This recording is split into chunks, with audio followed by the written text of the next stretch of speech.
disappointment, obviously, at that defeat to Hampshire, but you fought all the way, not least yourself with that 59 and then the 3 wickets and 2 wickets with the first 2 balls of the Hampshire second innings. You must have thought then you were in with a real shout. Yeah, I think so. I think we thought throughout there when we went out, I spoke to the lads about you never know. Obviously, it's a low total and you'd expect them to chase them down, but you never know early polls, and a few things went a different way. Like we might have been able to sneak over the line, but ultimately we weren't quite good enough in this game to win it, which obviously was a shame. I don't think we quite had our best stuff this week, but yeah, it's obviously a disappointment.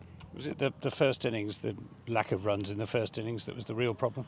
I think both innings. I don't think the wicket was, I don't know, like 180, 120, 190. I don't think it was that kind of wicket. There was obviously a little bit in it with a new ball for the seamers, and did a little bit throughout. But yeah, we obviously didn't get enough runs first innings and not even second innings as well. And yeah, they're obviously a quality team. They've obviously finished second for a reason, and they'll punish you.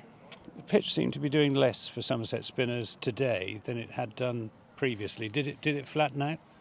Yeah, it definitely didn't spin as much as the last couple of games, but I think even those wickets they weren't raging turners. I think they were sort of a couple balls an over would spin, and obviously the prep time probably didn't have as much prep time going into the wicket with the rain that we've had over the last week. But yeah, I mean, it is what it is. Both teams play on the same pitch, and yeah, they were better than us this week.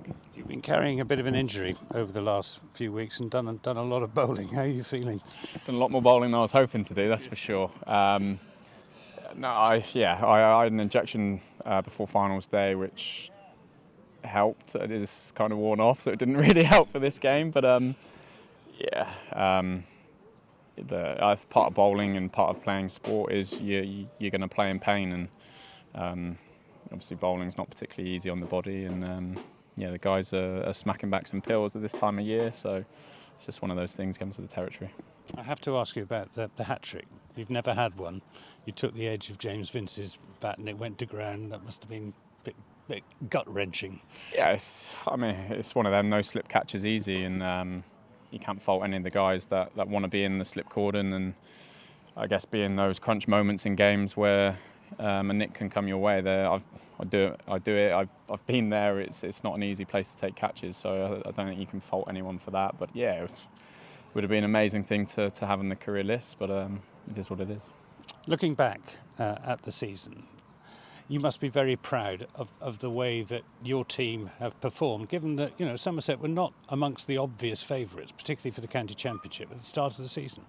Yeah, absolutely. I think we've come a long way as a group. I think we've still got a long way to travel, but look, we've done some amazing things this summer. It's been some amazing performances from guys. Lammer's nearly 1,000 runs. I think the way Bants has gone about his cricket this year, both obviously white ball and red ball cricket, and then the bowlers obviously they truck in and they do their job. So look, there's been some outstanding stuff, and